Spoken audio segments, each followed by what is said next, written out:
Hello everyone and welcome. My name is Donna Conwell. And my name is Kelly Sicat, and we're your hosts for Scratch Space. Scratch Space is a virtual forum hosted by the Lucas Artist Residency program at Montalvo Art Center, where we are bringing together visual artists, scholars, composers, activists, writers, and others to explore what kinds of radical imaginaries can unfold in this moment of pandemic, racial reckoning, economic uncertainty, civil unrest, and environmental crisis. We're interested in how we imagine what is possible. How we can use our imaginations to build a better present and future, and how we can retool and create new and more equitable models for living and working together. Scratch Space is produced by our colleague, Nathan Zanon. So Donna, tell me who we're going to be speaking with today. Thank you, Kelly. Yes, I'm very excited. Today we're going to be talking with actor, multidisciplinary performance artist, writer and teaching artist, Margaret Laurena Kemp. And she's going to be discussing her interest in embodied performance and introducing a virtual screening of AntigoneNOW, which is a contemporary response to the classical play, which was rehearsed and created collectively online between the US, Singapore, Japan, and the UK, using mobile phones, iPads, and video, and it premiered in May 2020. Great. I'm thrilled to have Margaret with us today. Links to Margaret's website and bio can be found in the chat. I'd like to tell you how today's virtual event will unfold. Soon I'll disappear and leave Margaret and Donna to a conversation for about 25 minutes. And then we'll invite you to follow a link, which we'll post again in the chat, to view a screening of AntigoneNOW on Vimeo. The video is about 17 minutes long, and after it's completed, we'll ask you to return to Zoom for a Q&A with Margaret. Please post your questions and comments for us along the way in either the Q&A or the chat boxes. And once we return, if you'd like to raise your hand, we'll call on you directly. If you should have any difficulties with this transition, just let Nathan and I know through the Q&A or the chat box, and we'll do our best to help troubleshoot. Thank you, Kelly. And thank you so much, Margaret, for joining us here today. See you soon. Yeah, see you soon. I'm really excited to talk with you about your latest project, AntigoneNOW. But first, in the conversations we've had in sort of the lead up to this event, we've talked a lot about the importance of embodiment in your work and thinking. And at a time when we're facing so many stresses and uncertainties, and it's kind of becoming very common for us to really disconnect and suppress our emotions, Margaret thought it would be a great idea for her to begin today with an embodiment exercise. So I'd like to hand over to Margaret to that exercise, and thank you for sharing this with us. Thank you, Donna. Thank you, Kelly. And thank you, everybody. So embodiment is a way of awakening the form, the human form, in all of its spatial relationships with the world around you. And I think it's very useful for the times we're in because we're spending so much time with our energy just going forward, that we're not thinking about our ears to the right and to the left of us, and the fact that we actually have two eyes to take in much more than just this visual space in front of us. And in terms of thinking about what embodiment can offer you as a human being beyond this moment, I'm going to ask you just to join me instead. I won't explain it. So if you're seated, it's perfectly fine. But if you can find a way to connect your feet to the ground. And if you'd like to stand, that's also perfectly fine. I'll give you a moment to decide how you would like to orient your body. And wherever you are, see if you can have a sensation that your arms are just dangling out of your shoulder sockets. Sometimes I like to think maybe like there's a little weight on your wrists. So there's a little bit of extra weight. There's a sensation of draining down. And bring your attention to your breath and soften your gaze. So if your eyes are quite wide, maybe you can soften them a little bit. And if you want to, you can actually close your eyes. And see if you can start to get a strong sensation of your inhalation and your exhalation. And with the next breath, see if you can sense your breath going all the way down to your feet. And thinking about the tiny bones of the feet as opposed to the big glob of feet. And notice that those feet are actually in a relationship with the ground. And that each bone is negotiating your stability. It's like having a conversation with the earth. And see if you can sense through your feet the layers of soil. And sense all the way down to what I like to call the you in the soil. And another breath all the way through your feet, through the layers of soil.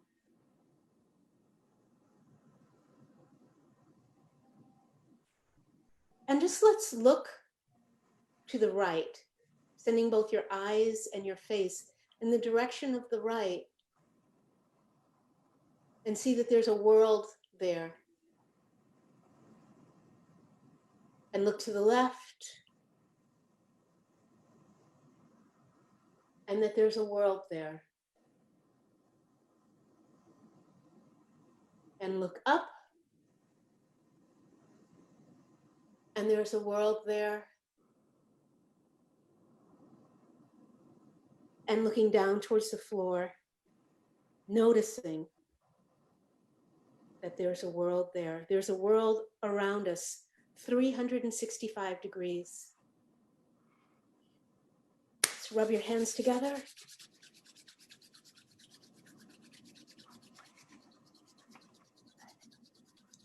And release that rubbing and separate your hands by about 2 inches and notice the energy that's flowing through your body.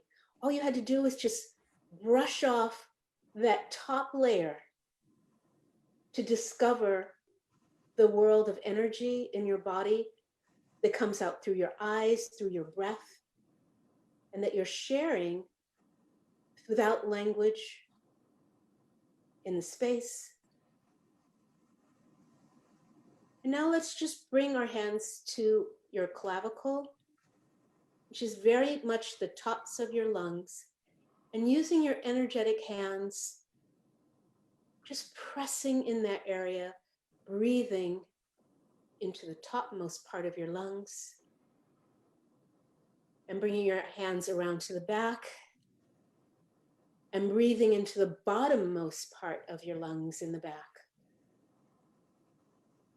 And as you start to press your flesh, touch your skin, recognize for yourself that like the soil, there are layers of flesh. Breathing into your hands and noticing for yourself, in the layers of flesh, there's also layers of story. Layers of connection to your family, to your world, and to your colleagues. Maybe if you can take your hands all the way down to your legs and maybe even touch a foot. And just notice the layers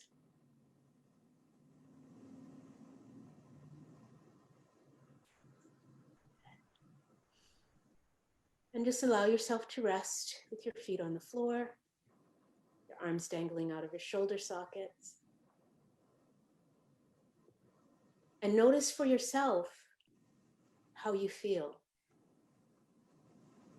Do you feel the same as you felt when we started the exercise?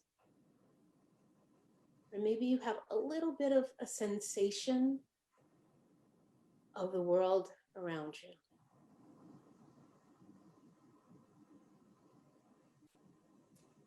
Thank you.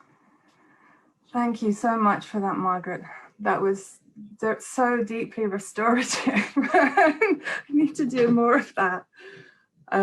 Wonderful, thank you. Thank you. So, I mentioned that, before this event, we had a kind of pre-event conversation, and we were talking about the importance of embodiment in your work. And you posed this very vital and important question. And you said, how do we talk about race in an embodied way, not a touristic and intellectual way? How do we get to the lived experience of race beyond how to be an anti-racist? And I'd like to begin by digging into this question a bit more with you. Your question, it made me think of Ta-Nehisi Coates' description in Between the World and Me of the kind of violent, visceral experience of racism that persists in landing on the body. And also Resmaa Menakem, who says, we've tried to teach our brains to think better about race, but white body supremacy doesn't live in our thinking brains. It lives and breathes in our bodies.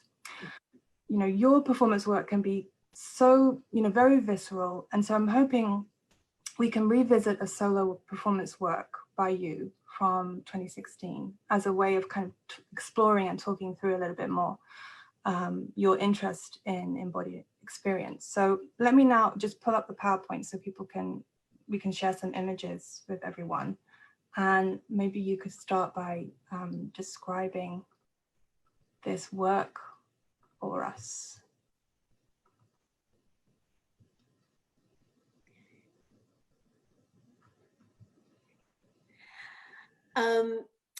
This work, interestingly, I don't know if it's interesting, but it starts really from two questions. There is the idea of just like when you touch your hands and you rub them, there's a sensation of the energy that you can feel. And it's the same kind of transference. If you were a neuroscience, you would say it's mirror neurons. When you see my body do something, you feel as though your body were engaging in the same activity. Another thing that I am thinking about here is, and I don't bring this up often, but I'm going to bring it up now, is this idea of what is known in dance as Africanist aesthetics. Africanist is not African, because what it is suggesting is that when African Americans came to this soil, if you notice this soil, we didn't have one language and we didn't have one culture. So I've been thinking about this, which we practice, as sort of an indigenous culture that was invented by a very broad group of different cultures that came together, had to work together. They took a long trip together. And so we come up with the term Africanist aesthetics. The term is from Brenda Dixon Gottschalk, who works in the area of dance. And one of the elements of this aesthetic is the connection to the soil. So it's always going back to the land and questioning the land and engaging with the land. And another element of it is repetition and rhythm. So these are two pictures from the same piece, which is built purely on a connection of land, connection to rhythm, and connection to repetition, knowing that over time, story is built. And unlike in a European tradition where dance and theater and painting are all separate, another element of an African aesthetic is that these are not non-hierarchical, and they can all exist in the same space, and they can all be developed at the same time. Mm. Interesting. And this was a durational piece that you did. It's part of a much larger body of work that you've been working on for a long time. But and this particular iteration took place at Montalvo. It was a very intense and I remember seeing your face and how exhausting it seemed, and how and at moments you really could feel the pain that you were transmitting, of this kind of labor of digging through that earth over a really prolonged period of time.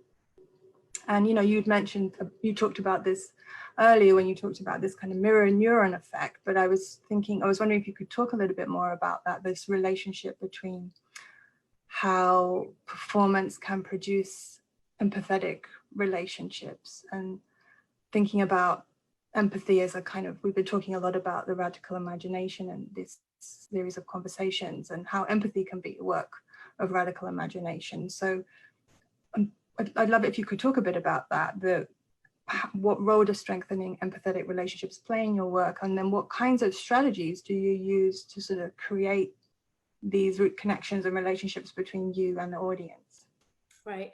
So I believe that is why I actually prefer the durational performance, is because I believe that empathy is built over time.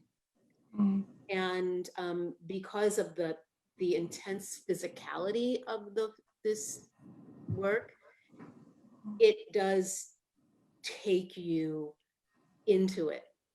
Another element that a lot of people maybe that don't understand this, but I do like to look with my eye and say, is this something that I feel is physically beautiful? It's something, and I think that there is a sort of magic dust in something that you look at and say, oh, I can stay with this for a while. I can be in this space for a while, even if it's a very intense space. I know that after this performance, there were some people that stood there, for 4 hours, and that over time, the same emotional journey that I was having, the viewers were having the same experience, even though we are separated by, as you can see, walls and windows. So we weren't actually sharing this space, but that energetic nature of the performance was able to leap through those bounds. Yes, absolutely. And it makes me think of something you said earlier in our kind of pre-event conversation, where you talked about the difference between being in attendance and attending. You really felt like you were attending this experience. It was a different, and it was a lot to do with the durational aspect of it, I think. Giving, as you said, giving people time and space to really enter into that. Right. And it's quite, the movement pattern is very slow. So you don't feel like you need to catch up with it, that you do have the time to take it in. And also you asked about another strategy. The movements really aren't what I call heroic or concert. Like when I use dance, I'm not interested in you saying, oh my gosh, you could jump so high. Because that really isn't part of the aesthetic. Part of the aesthetic is that you could actually do this. And it's a welcoming into the practice, that it's not mine. It belongs to a community. Yeah, that's so interesting, kind of leveling. a year later, you staged this performance at, we were fortunate enough to have you come and do this at the Lucas Artist Program at Ottawa Arts Centre, and you featured footage from the performance that we've just seen that was taken on people's cell phones and other things, and then you performed live in relation to the film, wearing this incredible dress made out of plastic. And I wondered if you could talk a little bit about that as well, because that also brings in another strategy, I think, of how you bring people in so deeply in. This is, I guess there's a couple of things here. One is the dress is gigantic. So whatever you're seeing here, you're only seeing a little bit of it. And intentionally, the audience is involved in this dress. You can't get away from it.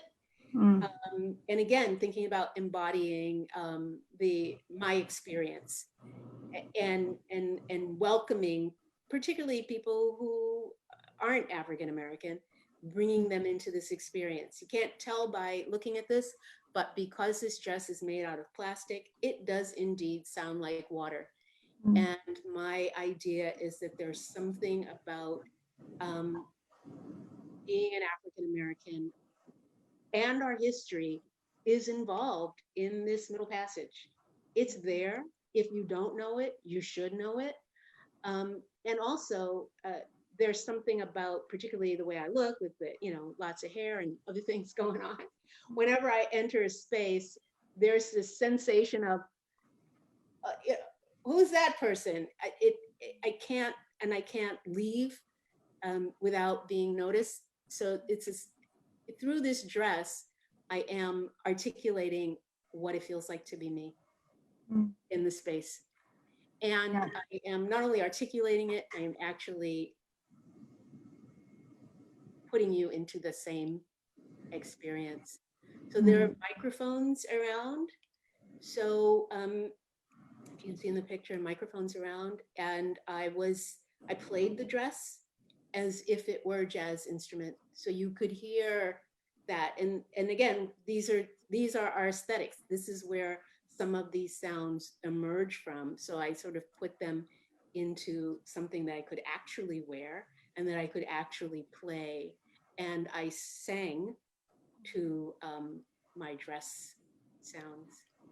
My goal was to, at certain times, mirror what you witnessed when you saw the live performance.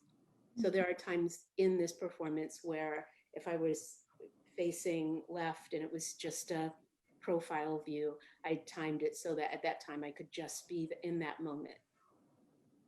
And again, linking the past to the present and having an ongoing discussion of how they are intertwined. But sometimes people say, can't you just forget about that? And it's like, yeah, it's here. Let's not. It's part of our story. Yes, and kind of similarly with the durational performance, Where Does the Blue Sky Start? You also entered the space very, very slowly. Again, just kind of making people sit with this and be with it in a much closer attention than we want to be, and that we usually are invited into.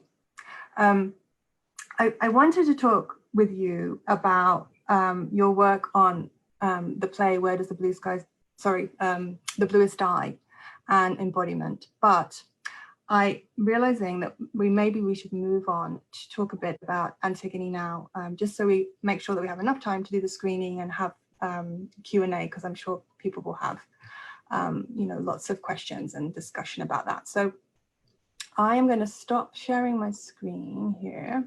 And so yeah, let's talk about Antigone Now. This is a contemporary interpretation of Sophocles' classic play, and it was translated by Seamus Heaney, and you co-directed it with Sinead Rushie. Is that correct pronunciation? Rush, sorry. And just a little context for people who are not familiar with the play. The play tells the story of how Antigone learns that her brothers have killed each other after being forced onto opposing sides of a battle, and how Antigone defies the order of the king, that one brother will be buried and the other so-called treacherous one will not. And you reinterpreted this play by creating a kind of multi-vocal cast of women all playing Antigone. You premiered it in May 2020 at the height of the pandemic and lockdown. And it's, you know, it's a millennia old story, but it's very suited to being in dialogue with the contemporary moment. And I'm wondering, you know, what were you thinking about in this restaging? How were you imagining it was going to dialogue with the time? Well, first I have to say that it was intended to be a play on stage, but some elements of the play on stage did fold over into the recorded performance. And for us, Sinead and I, it was always about grief and loss. And I'd been working with this play for about 2 years with my students prior to thinking of it going on stage. But I was very, very mindful and did lots of research about contemporary performances of Antigone. And the one that was most, spoke to me most specifically about how I was thinking was Antigone in Ferguson, because the similarly, when, and I'll say even outside of Ferguson, when African-American person is killed, they are in the street forever. They're, you know, in the backyard or somebody's back car, Philando Castillo, for these extended periods of time where the order of the law is you can't touch that person, you can't honor their burial. So that was something that was very, very strong in my mind, and it was my drawing point to it. And then when the pandemic hit, and it was tasked with figuring out how we would still honor our commitment, because the show was already cast, to the students, and the commitment to Sinead to work on it. And it occurred to me that I could apply some of the practices. For example, thinking through embodiment, like almost every piece of footage you see the actors breathing, you see the whole body moving. And it was my strong impulse towards, while everybody else was doing, you know, performances with the head, neck, and shoulders in Zoom, I was like, every time an actor sent me something with head, neck, and shoulders, I was like, send it back. I need your whole body. I need to see you. Oh, that's I love what you did. Go back and don't forget to breathe next time. I need to see that, because that's how I knew we could take the audience along for this very unusual ride with this story. Yes, I mean, it's so incredibly resonant at this time. And I think, you know, you at some point in a conversation that we'd had described it as a kind of collective gathering or offering. And I really sat with that, because it just does feel so powerful thinking about all of the devastating loss and grief that we're feeling right now. And, you know, with COVID-related deaths in the US reaching close to 200,000, it's just an unimaginable number. And it feels so important to be able to share this with our audiences. So I want to thank you so much. Thank you. With us.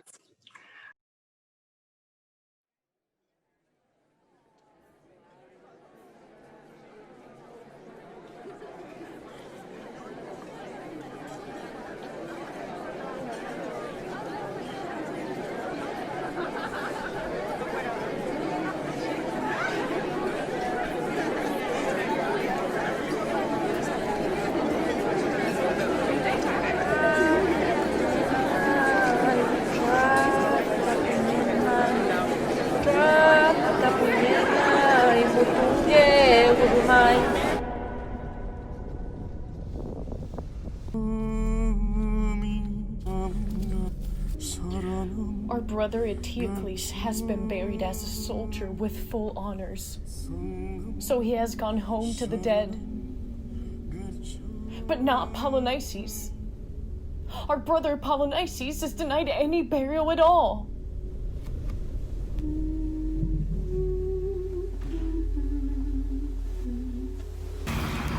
He is forbidden any ceremonial whatsoever. No keening, no internment, no observance of any of the rites. Hereby he is adjudged a carcass for the dogs and birds to feed on.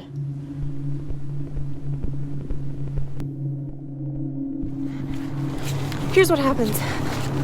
Hope and ambition are many a time fulfilled for many a man. But just as often, they are will-o'-the-wisps that'll send him wild-eyed into fire and flood. Our luck is little more than a short reprieve.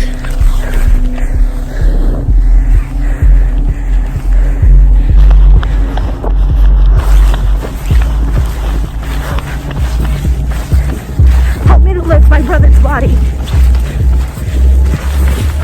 Help me.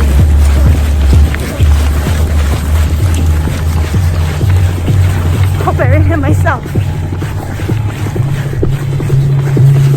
And if death comes, so be it. The future is cloth, waiting to be cut.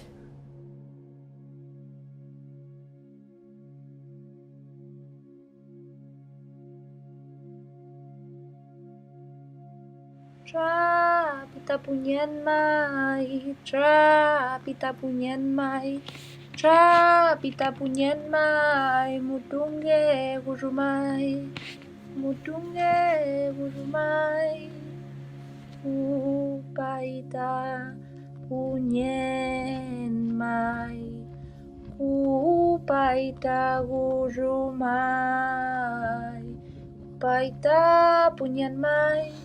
Mutunge gurumai, mutunge gurumai, tra pita punyen mai, tra pita punyen mai, tra pita punyen mai, mutunge gurumai.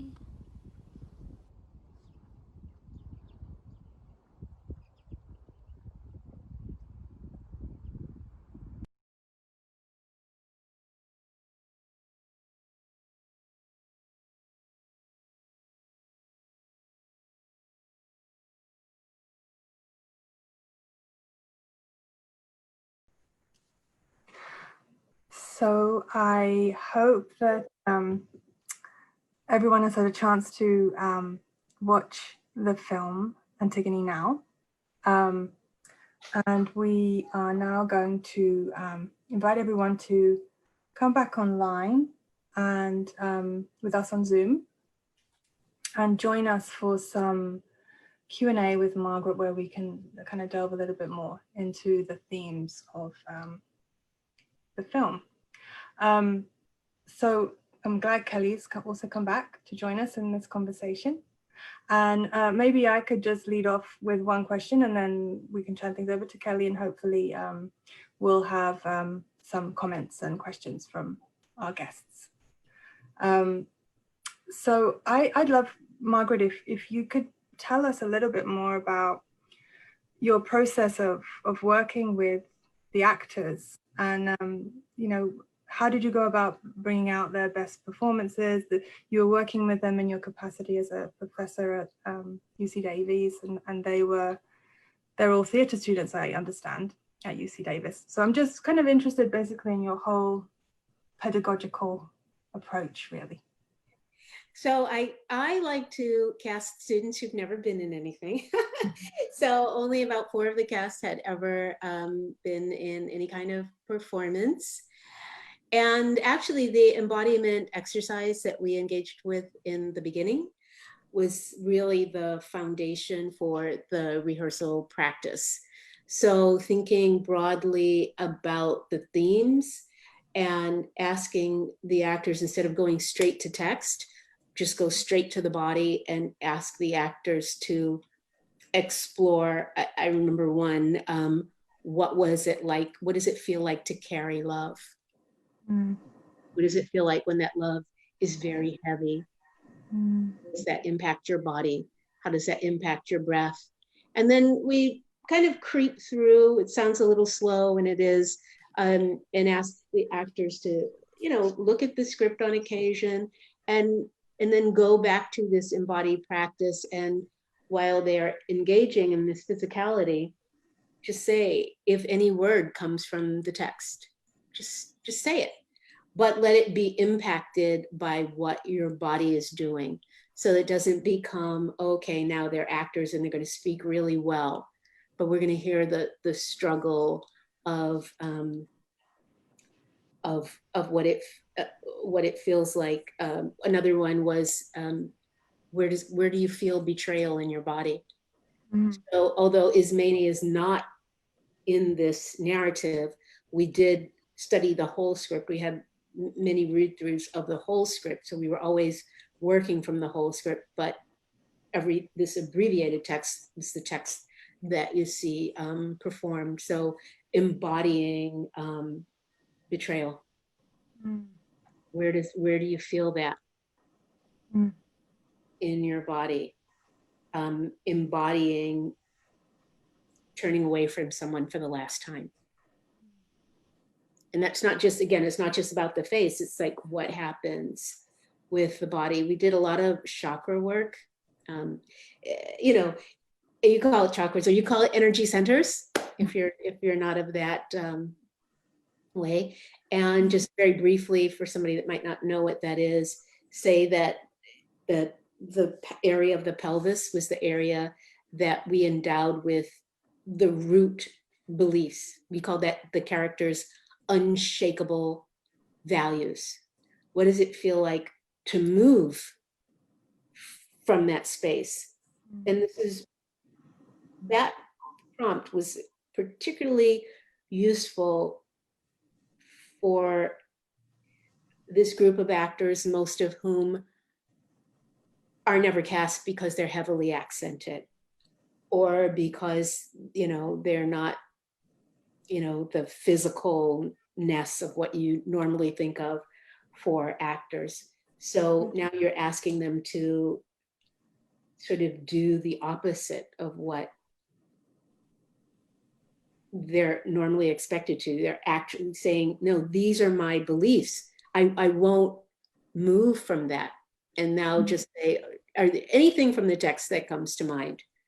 And just allow that into the space. And then you kind of build out into actually using the language. And it was mostly in small chunks, like, now you're going to go out and I don't know. Yeah, you're going to go out and fill like a little tiny chunk, and then get more notes on it and go back and do it again. So interesting. So it was about I would say 5-week rehearsal process, with the first 2 weeks being the most text intensive, and then the next 3 weeks really focusing on recording and sending back. And one of the things, very mindful about the idea that we had to build an ensemble, even though people were showing up to rehearsal at 1 o'clock in the morning, because they live in, you know, Beijing. So we had Saturdays was an all day. So everyone had to come to rehearsal. And on those days, we leave them for what we call like a special guest. So Kelly introduced me to Dalak Breathwaite, and we brought Dalak in to just do some embodiment around his use of language in hip hop, which was really great for the students, because this is not everyday language. And a lot of times they think when it's not everyday language, it turns into Shakespeare, it turns into really far away from me. But to bring Dalak in and it becomes, oh, it's hip hop. Oh, I know all about that, right? So So suddenly they're really using the language in such inventive and delightful ways. So it was a great way in for them. That's fantastic. Thank you for, explaining that more to us. It kind of adds so much to the screening. Kelly, do you have any questions or thoughts? Anything from our audience? I do have a question. There is a question in the chat.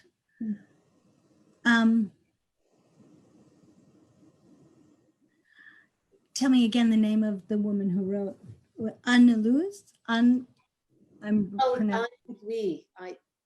vision was inspired by anti-fascism in 1944.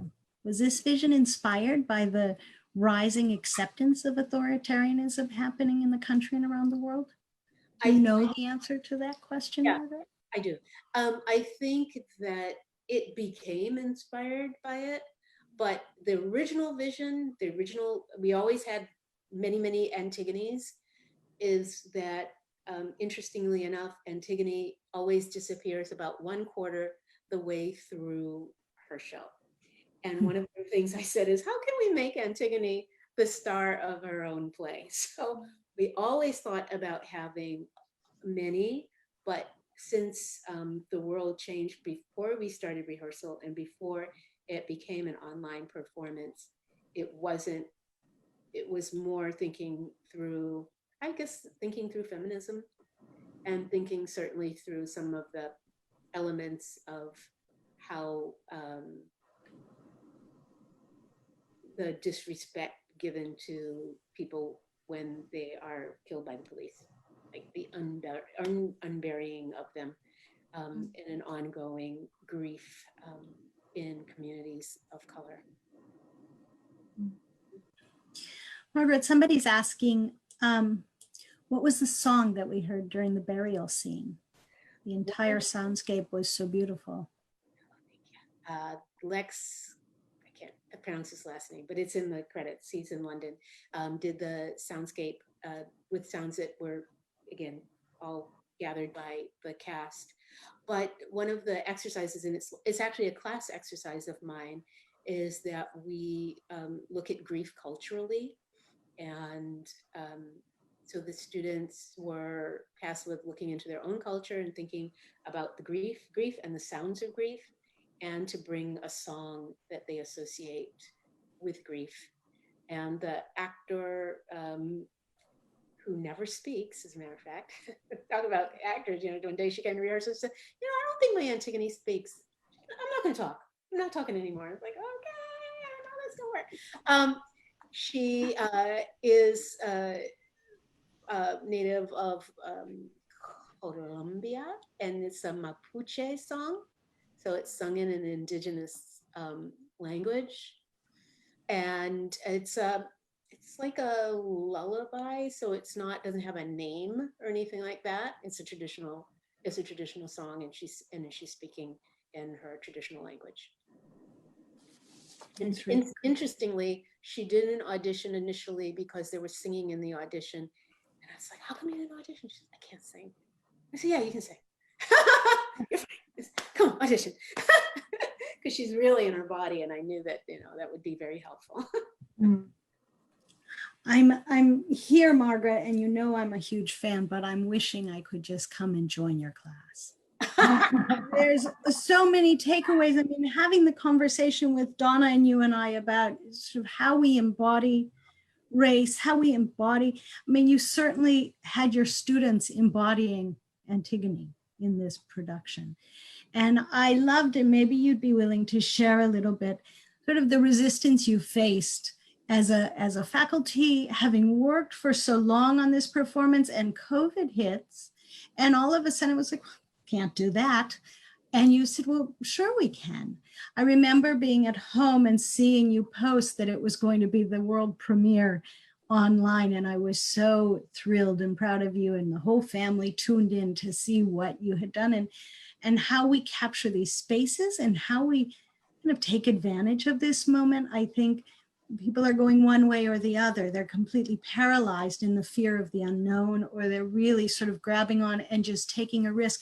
And you even described, you know, as each of your actresses were taking on this role, how, you know, you had to take what they filmed and then put it together much more like a weaving or a painting than actually a performance. Yeah. I'm not sure what the question part was. I'm not sure either, but I just thought maybe you'd describe that moment. There's something about this kind of idea. I'm going to just continue building, you know, empathy over time. Empathy over time. And also, I mean, I've spent a good deal of my career weaving with very little resources. So when people said it's not possible, nobody knows how to do it, I was like, yeah, sure I do. Let's do it. I mean, I knew one thing. I knew that you could collect video from people's cell phones and make something beautiful because I did it at Montalvo. And I just knew that it could be done. And that's, I guess, just really the way I work. Often I don't know all of the answers, but in a creative practice, you really don't. You have to kind of, and creative practice is, at least mine, it is an embodied practice. Even when I was editing it, sometimes I didn't know what would get together. So I would have to get up and get into Olivia's body, or get up and, you know, be in Margarita's body, and go through it was 811 pieces of video and putting them together and saying, oh, well, what if we take this sound and put it underneath here? What if we make that person go backwards instead of forward? Or yeah, so there's a certain amount of playing, which I think is kind of like what a residency is about. You don't go on the plan, but you have to enter fully into a relationship with the environment. In this case, the environment was the work, and find what is available in that. Yes. Yeah, and to be able to share that kind of resiliency with your students at this moment, I think is incredibly powerful. We have another question. I love the scene towards the end where the actress stores dirt into her dress near the womb. Can you say more about this part and how it came to be? The actor, Veronica, wanted to wear this dress, and she sent a video in, and I sent it back to her, and I said, can you gather the dirt in your dress? That's how it happened. So she did it again, and she put it in her dress, and she tried to walk, and it was really beautiful because she's really in her body. And I just thought, how else are you going to move it? That's all you have, and that's all you have. You can't give up on the play because it's a catastrophe of the nation. This is what we have. We just have to do it. Yeah. Yeah. And then one last question is, if you edited the movie if you edited it within iMovie.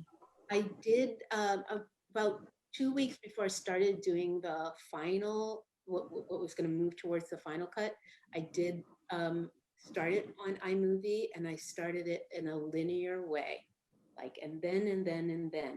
And I looked at it and I said, what happens if we take a left turn and start again? And I started a whole new one, and I called it Antigone, Experimental Antigone. And the idea was to kind of explore what happens if we move this chunk that was the end to the beginning, and then put the sound somewhere else. So started out on iMovie and ended up in Adobe Pro. And is Experimental Antigone, is it Antigone Now? Yeah, Experimental Antigone is Antigone Now. Margaret, I can't thank you enough. I think Donna mentioned last time we talked, and that closing piece for Antigone Now of the future is cloth waiting to be cut. I think it's such a beautiful place for us to kind of sort of take a pause and understand what that means. Thank you. Thank you for your work. Thank you so much, Margaret. It's been... Wait, I have one other question. Oh, okay.